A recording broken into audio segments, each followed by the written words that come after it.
the mindset stuff is interwoven throughout all of your material and every interview. You have to get your mindset right.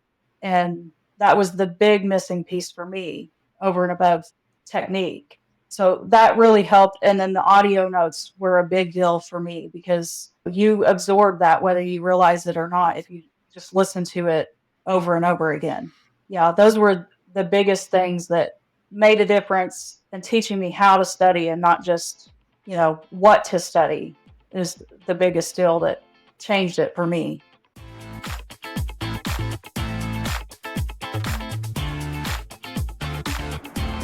Welcome to another episode of the CPA Exam Experience podcast from SuperfastCPA.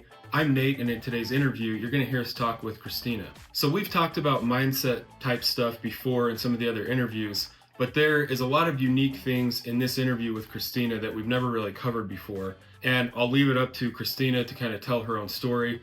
But if you are taking these exams later in life, meaning you've been out of school for a few years or even more than a few years, you're going to find this interview extremely helpful. And this is something that I know for a fact a lot of people out there need to hear this.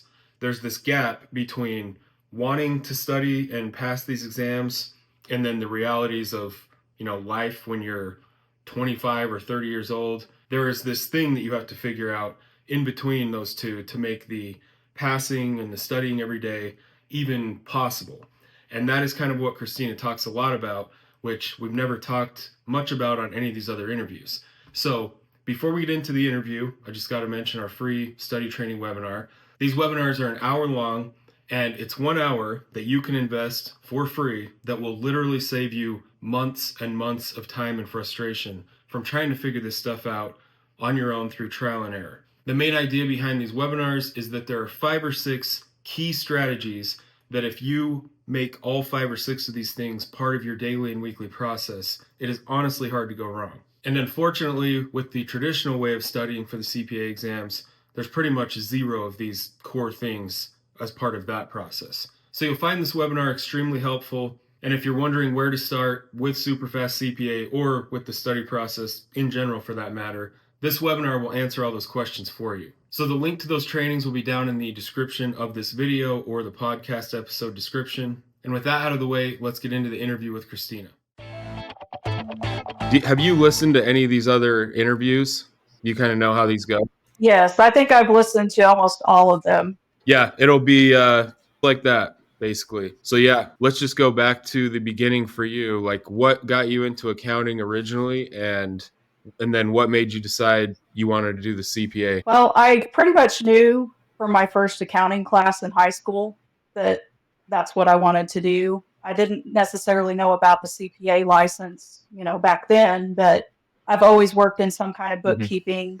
And then I did get an associate degree in accounting way back early 2000s. And then I went back to school around 2010 to finish my 150 hours to sit for the exam. At that time, I was a single parent with 3 kids and, just knew that was my best option for being able to support them is finishing my degree. So I started to take the exam in 2014 and then didn't pass Audit and BEC and kind of just gave up for a few years after that. Okay. So yeah, let's kind of start there. So what were you doing to study then? And like looking back, what do you feel like wasn't working, about those attempts in 2014? Well, the first thing is I wasn't very disciplined.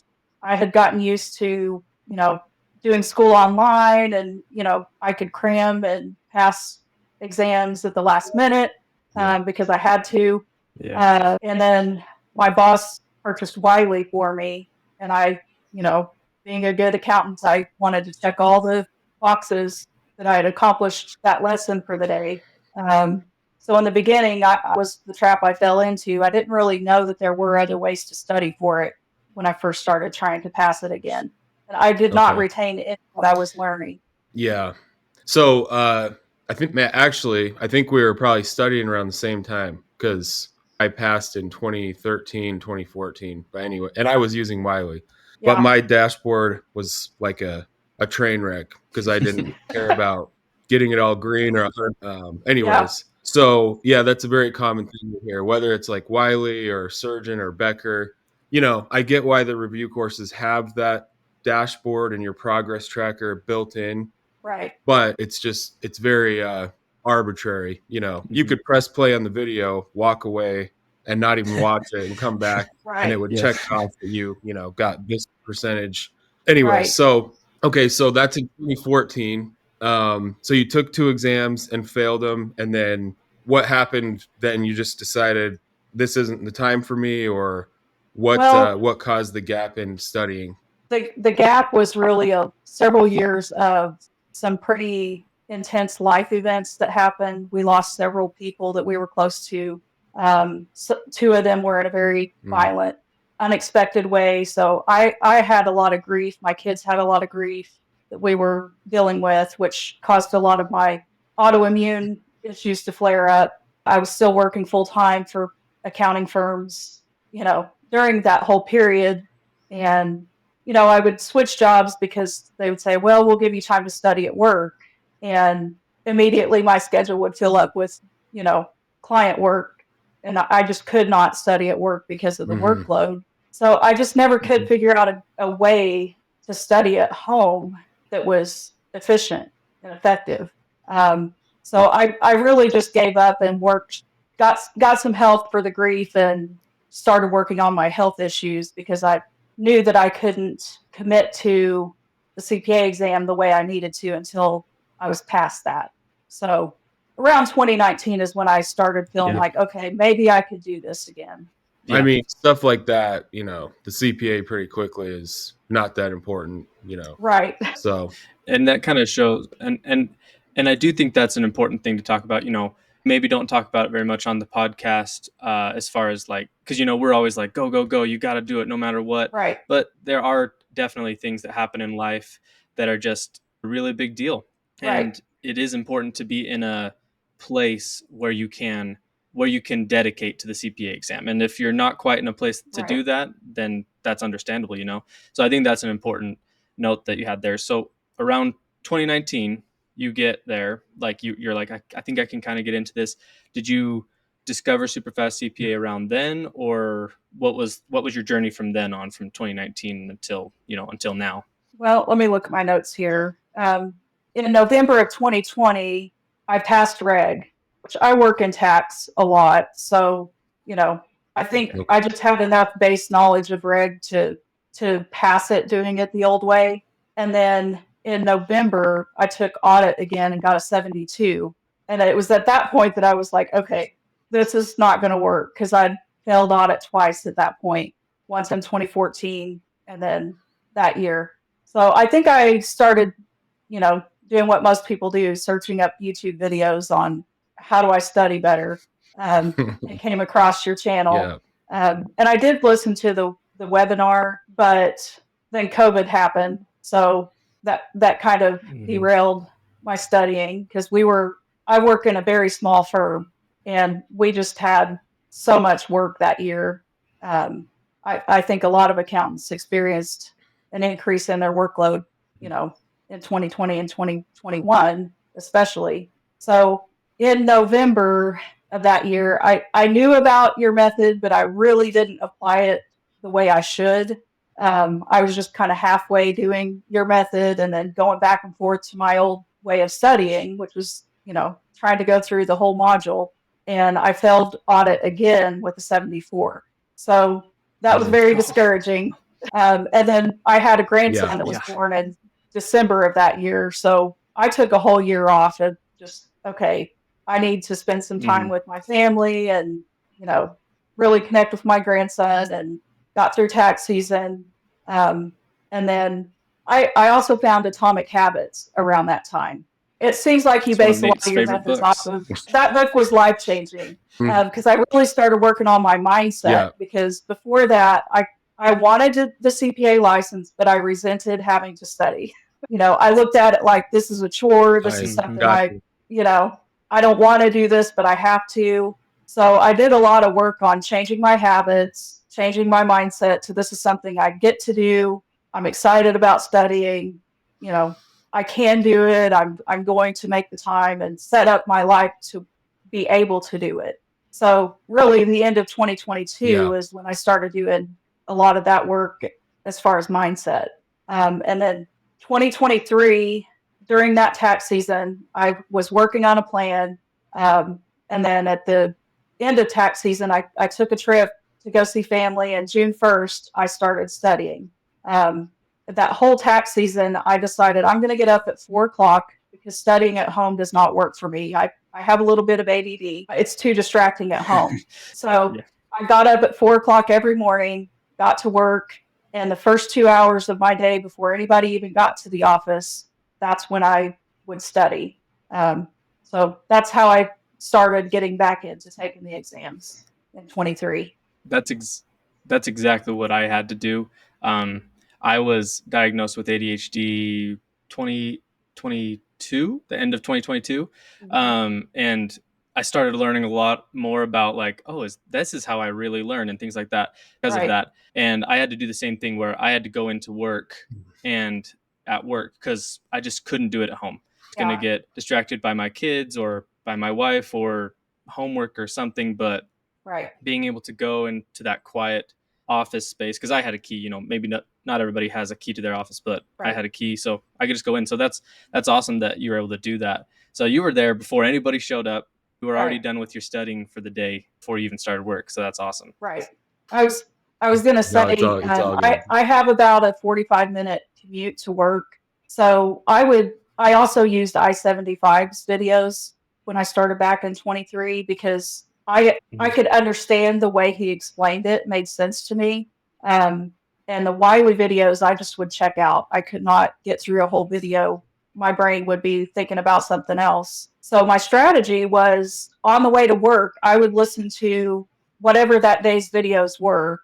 And before I even started the exam, I would sit down and do a spreadsheet of this is how many questions are in the test bank. This is how many questions I need to go through in each day to get to be done with the test bank a week before the exam. So that was kind of how I did it, as I figured out how many questions I needed to complete in a day. And then I would listen to that new section videos. I would just play them in the background on my way to work. And then I would do the re-review questions, 30-question quiz first thing when I got to work. And then I would do the questions for the new section. Sometimes I would do SIMs, but not always. Every once in a while, I'd throw a few in there, but the SIMs were just overwhelming to me. So I just stuck with the test bank questions, and I would filter it to only give me the ones I hadn't answered before, because that had been a real problem before, is I would just memorize the answers because they would keep showing me the same questions over and over again. So I filtered it to not show me any of the questions I had already answered. And that really was effective, I think, for me. And then on my way home, I would listen to your audio notes. And I would listen to those throughout the day, too. I would just let it play over and over again. Sometimes I would be listening, sometimes I wouldn't. But it would just be playing. Or if I was mowing the yard outside or doing other things, doing dishes, I would have my earbuds in and I'd just have your notes playing in the background the whole time. And I would do the mini quizzes. Every once in a while, I'd maybe do 3 or 4 of those during the day, just anytime I thought. I just wanted to clarify. So when you found SuperfastCPA, you did watch the webinar. At what point did you decide to purchase? What did you purchase? Did you purchase the pro course and the study bundle? I'm assuming you purchased the study bundle because you had the audio notes. But so did you have the full bundle? I just had the study bundle. I did not do the pro. And actually, I had purchased FAR in like 2021, and I never sat for that exam. I paid for it, and that was around the time that my grandson was born, and it just didn't work out. But when I started back in 23, I purchased the other 3 modules, the study bundles, for all 3 at that time. So and then from there, that's what you were. Then you were talking about the mini quizzes. You were using the audio notes, and how did you use the mini quizzes? If I was tempted to get on social media, I would just do a quiz first. And I deleted all games, everything off of my phone. So they were still on my phone. I could find them, but it took like 3 more steps to get to it. So I took them off of my main page to make it harder. That's another Atomic Habits method that really works because you're just so used to Yeah. clicking on games or whatever when you're Yeah, studying, introducing doing nothing. friction into Right. things you want to like do less, or removing friction from the things you want to, make Right. easier. Yeah. Yeah. Or if we went somewhere in the car and I was with my family, I would pull out my phone and do a few quizzes on the drive there, you know. So that's really the only thing I use the quizzes for. So I maybe did 3 or 4 a day. Yeah.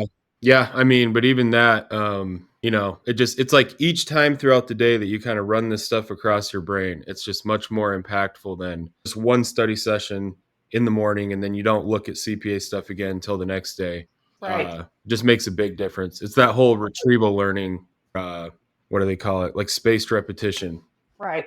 One thing about ADHD is my short-term memory. It takes a lot of work to get information from my short-term memory to long-term. So all of the things that we've discussed in your method really helps to get past that barrier of moving from short-term knowledge to long-term. So that was the big game changer for me, was all of those different methods really helped with that. Do you mean like the re-review and then just the mini sessions, kind of just using audios or quizzes Yeah. throughout the day? Is that what you're talking about? Yes, Okay. just exposing yourself to it over and over again. Yeah. I mean, it's hard to go wrong, whether you have ADHD or not. I think that's just makes sense, right? Like instead of Right. seeing each topic twice under the traditional method, running it through your head 50, 100 times through your study window is just obviously going to work better. Right. So, okay. When you started going to your office 2 hours in the morning, that's when things really took off, I'm guessing. The consistency behind, the strategies. Yes. And I've got up at 4 o'clock every single morning, whether it was the weekend or not. That was really important for me to be Mm. 100% consistent every single day.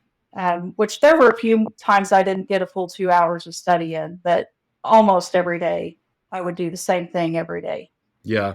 Just solves a lot of problems. Just then you don't have to fight yourself about, well, today I'll study tonight because of this. And as soon as you start introducing all these decisions about how you're going to, again, an atomic habits thing, you, Right.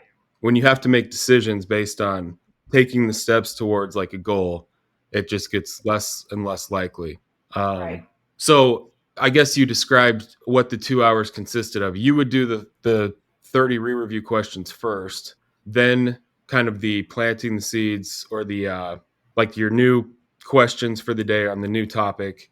What did you do about like flashcards or things you repeatedly missed or found, like topics you found difficult? How did you deal with those differently? I normally save the flashcards for the weekends. I would kind of have an idea of what I was struggling with by the end of the week, and then I would study about 4 hours on Saturday and Sunday, um, and that's when I would sit down and make flashcards of formulas and things like that. That I was just having a hard time getting it to stick in my head, and I would try to Mm-hmm. read I printed out the notes and I would try to read those on the weekend too, just all the way through.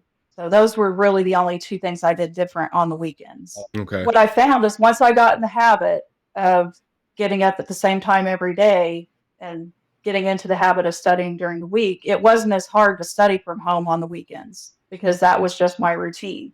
Okay. So it became easier to study from Yeah. home once I got started. Yeah. Yeah. The consistency is, I mean, it's, I don't know, it sounds obvious or everyone's like, yeah, I know I should study every day or at the same time, but that's probably like the number one thing that people don't do and that's Right. just I don't know, the easiest thing to solve, really. You got to commit to the same time, same place or whatever, just the same routine every day. Right. And then the strategies, conversely, the strategies don't matter at all if you're not making the Right. time to study every day. I mean, it doesn't matter what good ideas you have about studying if you're not just making the time every day. Right. The consistency was the game changer. I mean, the methods, yeah, you can tweak those, but if you're not sitting down every single day to do something, and there were days that I had a lot of things going on that I might have only gotten one 30-question quiz in, but I still did something, even if I couldn't do the full day that I had planned. And I would still, no matter what was going on, I would still listen to the audios and do the mini quizzes, those days. But that wasn't very many, a handful of days that I, didn't do the full 2 hours. So you start going into work at 4 a.m. to study. Did you lose your reg passing score, or what happened after you committed to the 2 hours? You just started passing exams? Yeah. When I went back in 23, I passed all 4 the first time. And I started with audit because that was the one that kept, stopping my progress. And yes, I did lose my reg credit in between. And then I took reg after, I guess I took audit first, and I got an 85 that time, which was amazing to me after getting a 72 and a 74. Yeah. It kind of gave me some confidence. And the other thing I did different for audit, because I'd taken it so many times, I did not watch the videos or, I did listen to the audio notes, but I went straight to the test bank, and I only gave myself like 27 days. So all I did was, test bank over and over and over again. And then at the end, I tried to get through all the questions that I missed, along with taking notes and flashcards and all of that. But I just totally skipped the videos for that and just kept reading the notes over and over again. And I did quite a few sims for audit because I felt like that's what kept making the difference, is I just couldn't do well enough on the sims to pass. So I was very happy with my score once I started using your method. Yeah, from a few fails to an 85. And then, like you said, that would just be the big validation that, okay, very motivating, I'm guessing, right? Like, right. Okay, Yes. I can keep doing this, getting up at 4, because this is going to work. It's working. For the other ones, and they'll finally get this. Yeah. Yeah. I took VEC next because that was the other one that I did not pass in 2014. And that was probably the hardest one for me to study for because, like everybody says, it's all random topics that don't seem very connected. Wasn't really interested in economics in college, it was a struggle to sit down and study for that every day. I really didn't know how I would do, but I think I may have gotten lucky on the sims on that one. They just happened to be ones that I knew better. But I got a 76 on that one. And I was thrilled to have that 76. It meant I didn't have to take that one again. Yes. Yeah. I got a 75 on BEC, and it was like, oh, that was so close. Yes. Well, and by then I had lost my reg credit. So I took reg next, and I didn't give myself very much time on that again because I do that every day. So I felt pretty confident going into reg. Took the exam and then found out that my state was extending the credit. So I really didn't even have to retake reg if I would have just waited. But I had already that's brutal for it. Yeah. But I ended up, the first time I had a 78 and the second time I got an 89 on it. So I didn't get too sidetracked with it. I thought, you know what, I could get upset, but that's not even the point. I'll just keep going. And pretty much immediately started studying for FAR. That exam seemed intimidating to me just because of the volume of information. So I did give myself a little longer on that one. I think I studied for 9 weeks for FAR. And sat for that one in December, and then found out on the 27th that I passed that one. I think I got an 84 on FAR. So that was a good Christmas present. So it took me about 6 months once I started using your method. That's awesome. And so, I mean, I know what you're going to say. It's just the biggest relief ever, but what did it feel like to, after that, a long period, ups and downs, just finding out you had passed all 4? I mean, just how did that feel at that point? It was life-changing. I think I was on a high for several weeks after that. It felt so much better going into tax season, not having that dread of, well, here we go again, another year I haven't passed the exam. And, it was definitely like a weight had lifted off. Yeah, that's awesome.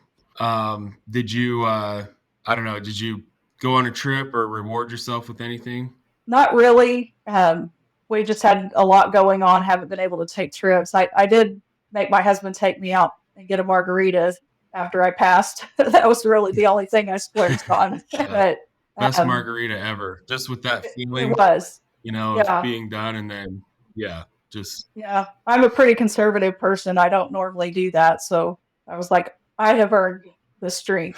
That was about the yeah, only thing we've done so far. I would absolutely. like to take a big trip at some point. But really, the only other thing I've done since then is I started running again. So I'm training for a half marathon. That's the first one I've done in probably 10 years because, I just felt like if I can't study for the exam, I probably should do other things. So I've kind of gotten back into running this summer. That's been fun. Yeah, I mean that's we hear that kind of that idea a lot. And I was gonna ask, once you built that habit of 4 a.m., just I don't know, did you do anything like to? You probably don't still get up at 4 a.m., but I'm guessing, do you run in the mornings now? Is that Yeah, when you train? well, I yes, and I think my body reset itself, so I don't even have to set an alarm now, and I just wake up at 4 o'clock every day now. So I don't know if that will change, but Wow. it makes it easier to get up and do other things, um, which is really great for your Yeah, health, to be able to get up and go work out first thing in the morning. So yeah, that habit has carried over, and you know, I plan to continue to do new things and use that time to learn and take care of myself. yeah, and that's I mean, again, just having the exams out of the way. I don't know, you can just do something like that, or just that they're, you just don't have to study anymore. But it was this thing that you did for months, and yeah, like I said, we hear that a lot. Just someone, they get to the point with studying that they're like, okay, I've just got to get up early, do this every day, just commit to the routine, and then once they pass, they keep that routine. And I don't know, we've heard lots of things. Someone still gets up to like learn a new language, or that's when they work out now, or just all kinds of stuff. And Yeah. it's just, I mean, it's a good thing, obviously. That's the main thing I was lacking before is discipline. I just could not be consistent and stick with anything really. Um, so the CPA exam really helped me with becoming more disciplined as a person, and keeping those commitments to yourself because that's the worst feeling is when you say, I'm going to study today, and then you don't. Over time, that just is really discouraging to yourself that you're not keeping that commitment to yourself to do it. So, yeah, that carries over into Yeah, a lot of different areas in life. it does. That's another one of my favorites, the 7 Habits of Highly Effective People. Mhm. He talks about that. If keeping promises to yourself is just like the difference in Right. really productive people and the opposite. Right. I had a question. Let's see, Logan, you got any questions? Um, I was Or going to ask kind of along the lines of, and maybe you weren't able to do too much else because it was all you could do just to study in the morning and then you had work and all your other responsibilities.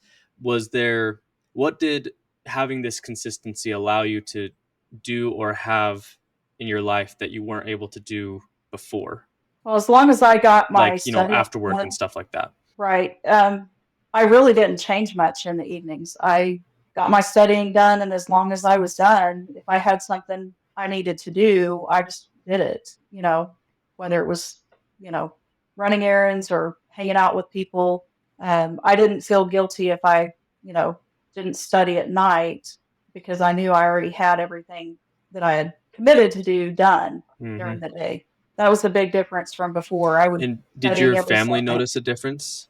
Yeah. yeah, Now there was a little bit of a difference because two of my kids were out of the house when I started studying again. So um, That probably it, made it a little easier too. it made it a little bit easier. Yeah. But, my son was a senior, so there was a lot of activities and things like that. But I don't even know that they hmm, really noticed me studying that much because I pretty much had it done in the mornings. So other than telling yeah, them, yeah, I have to study tomorrow, they really didn't notice me sitting there the whole time studying until it got down to the week before the test, and then I would study it every second I could that last week.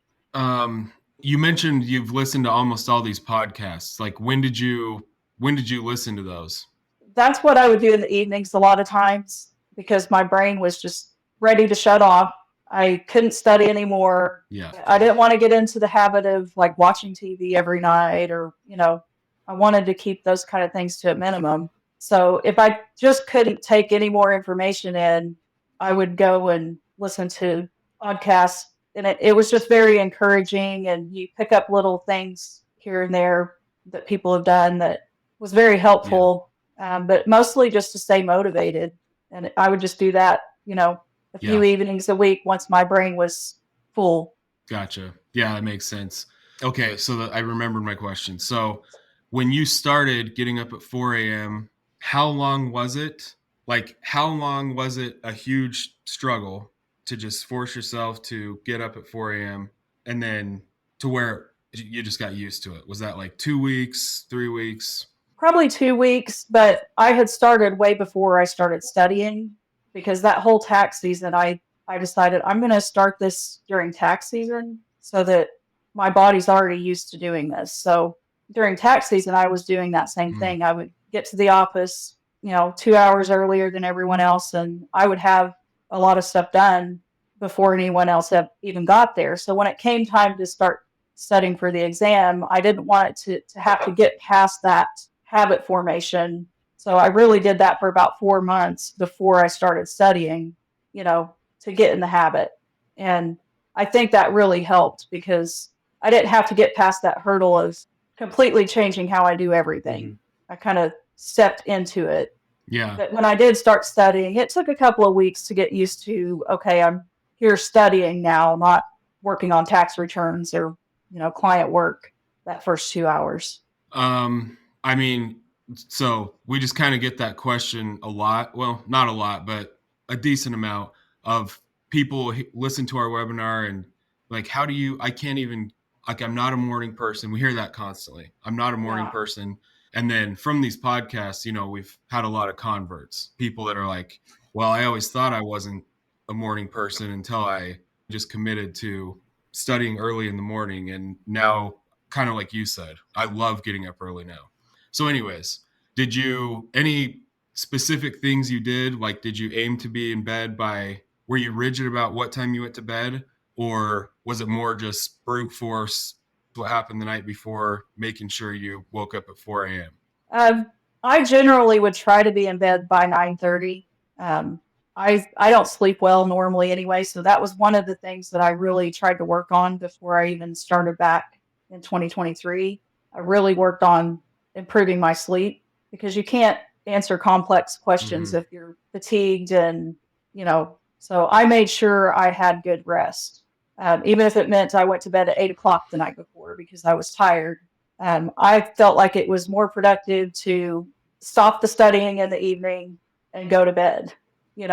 Sometimes you can't do that if you have activities or things you need to do, but generally I would try to be in bed by 9:30 at the latest. And then just at 4, just a normal alarm. You didn't do anything crazy like one of those alarm clocks that breaks into pieces and you have to put it together before it'll stop. No, I did get one I've recommended that to people. That sounds fun, but no, I didn't do that. I did get one that has a light on it that actually wakes up. It slowly starts increasing the light in your room. So I did get an alarm that does that. And 9 times out of 10, I'll wake up just from the light coming on before the alarm ever goes off. So that was really effective for me to switch to that kind of an alarm. Because if I just set it on my phone, I would hit snooze over and over and over again and never get up. So, and I moved the clock where I had to get up to turn it off. So that helped too. Because I couldn't just reach over and turn it off. Yeah. Yeah. No, again, those are the atomic habits thing. Like, if your goal is to get up no matter what, those 2 little things you said, the light coming on, so your body's kind of, I've seen those alarm clocks and it like starts your whole circadian rhythms. Your waking up process. Then the fact that you have to stand up out of bed to touch your alarm, just that alone is, Right. Yeah. I really had to do a lot of mind work on how to form new habits and really not just read it because I'm really bad about I'll read all the time, but I don't absorb it and put it into action. So yeah, that whole year that I took off, between 2021 and when I started thinking about it again in 23, I really did a lot of work on changing my habits. And I think that's really what Yeah, a that's a lot of people great struggle with.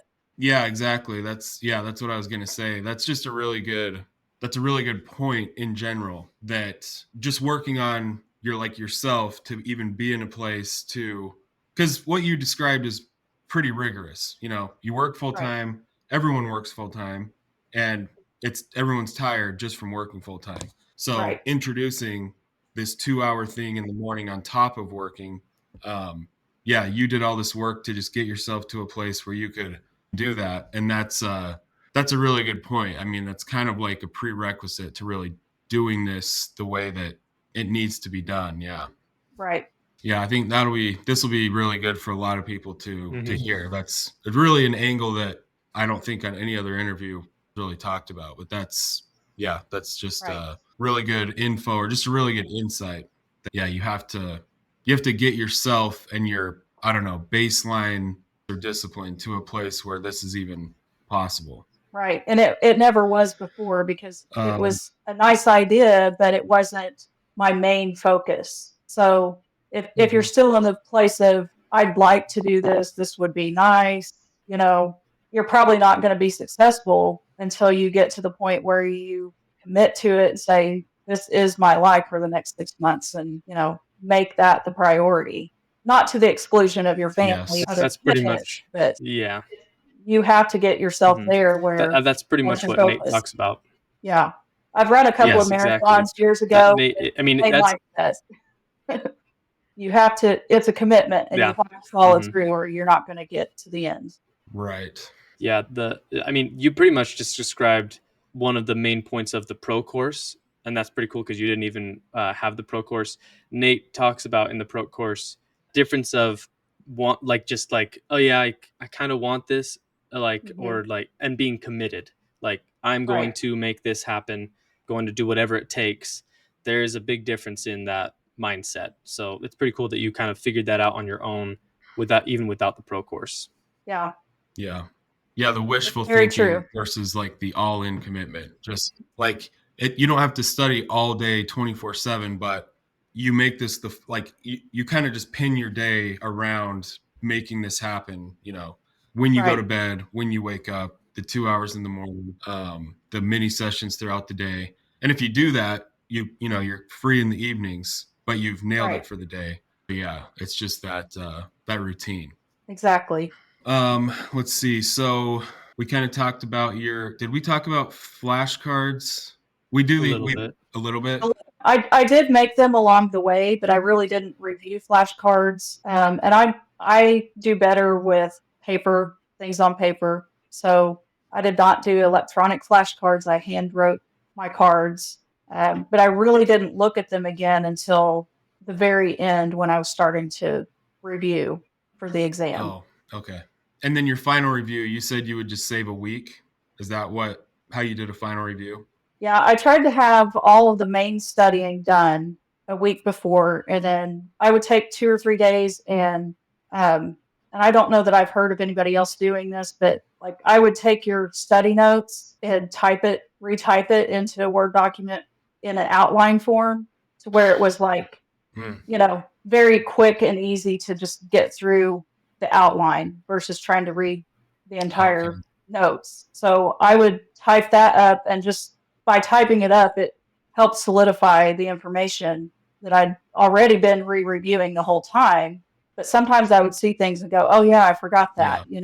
that." So I would do that Mm. to print out to take with me to the exam, and then I would review my flashcards. And then about 48 hours out, I would clear my schedule. So I would try to take my test on a Monday so that I could have the whole weekend just to read my notes, take quizzes, you know, do Sims. The Sims, I changed the way I did those two. Before I would sit down and try to answer all the questions. And this time, all I would do is go in and answer enough that it would let me see the answer. Because I really wasn't trying to answer them all. I just wanted to see what the answers were so that I knew what they were looking for, Yeah. different types of sims. Exactly. So I would just pull up all the sims and just start kind of going through them until I couldn't stand to keep going anymore on the weekend, before. Trying to think if there's something else I would do. The flashcards I would go through, but I would just pull out. I would end up with about 50 to 100 flashcards by the end. So I would go through them once and just pull out the ones that I thought, okay, this is one that I really still don't have nailed down. And I would take those flashcards with me to the exam. So my testing center was like a 2-hour drive. So I would schedule my exam at 10 in the morning because I knew my brain is pretty much done by 2 or 3 in the afternoon. So afternoon exams didn't work for me. So I would schedule it at 10 and get up my same time, 4 o'clock, go through the audio notes, flashcards, and then I would listen to the audio notes on the way to the exam. And then I would get there early so that I could, right before I went in, I would go through those flashcards one more time, flip through my outline. I almost never got all the way through it, but it was just helped me not be so nervous if I just saw it one more time. And then I would go in to take the test. So that last 48 hours was pretty intense. But I already knew the information. I just wanted to make sure that I, saw a little bit of everything before going in to take it. This is funny because you didn't have the pro course, but you're describing several things that are exactly from the pro course. I bet it's from the podcast. Maybe, the setting your test on a Monday, so you have the 48 hours. Taking your flashcards with you. That last 48 hours, just really hitting your flashcards, all that stuff is, and then the way you described the sims, same thing. Not to sit there and stare at sims on the front end, just submit them, see how they work, make sense of it, kind of reverse engineer them. Right. Yeah, that's funny. Well, and the I-75 videos, it was basically like answering multiple choice questions in the videos, because I think the thing that really helped me with those videos was he really taught you how to look at a question and figure out what they're asking for. And that was very difficult for me before, was I don't really know what they're looking for. So it really helped to be able to eliminate the wrong answers and get it down to 1 or 2 that could be the right answer. So by the time I got to the exam, I had just done a ton of questions just over. I didn't get through all the test banks on all the tests, but I got a good chunk of the whole test bank done before each exam. Yeah. And like you said, you just get good at answering questions. That's might sound like, I don't know, a weird idea to someone that's just starting to study, but learning the material, but you're also trying to get good at what you need to do on test day. It's it's really a skill. It's not just about your knowledge of the subject matter. Yeah. Right. It's figuring out what are they looking for in this question, because they will ask you trick questions. And I think I got a lot better at figuring out the obvious wrong answers. Yeah. Right. So I think we kind of went through everything, and we're almost at an hour. So I guess the last thing we always ask is, even if it's stuff we already covered, what would be your best 3 tips to someone who's still trying to figure out their own study process? Definitely the consistency. You've got to do something every day. And it's better if you do it at the same time every day, just because that's how our brains work. So be consistent. Start with the questions first. And then if you don't understand it, then you can go to your videos. And then the third thing is just to listen to the audio as many times as you can and read the notes. That would be my top 3 probably. Yeah. Yeah. Well, thanks, Christina. I'm glad you did the call. That was awesome to hear your story. And especially, I like these kind of stories the best, where, you had this period of really struggling and this almost to where how can I do this? And then it all happens really quickly once you just kind of get the process nailed down. So you had these years of ups and downs, and then once you got it dialed in, 6 months, you pass all 4. That's awesome. So congrats on being done. Thank you. Yeah. All right. So that was the interview with Christina. Like I said in the beginning, there was a bunch of things, not really about the mindset stuff, but like I said, there's this series of things that's going to happen between the reality of how busy life gets and the ideal situation where you can sit down and study effectively every day. There's this gap in between. And that's what Christina talked about and had so many good ideas and insights on. So if you found this episode helpful, take a second to share it with someone you know who's working on their CPA exams. These interviews collectively are the best, most helpful free resource available anywhere for trying to put together your own effective CPA study process. So thanks for watching or listening, and we'll see you on the next episode.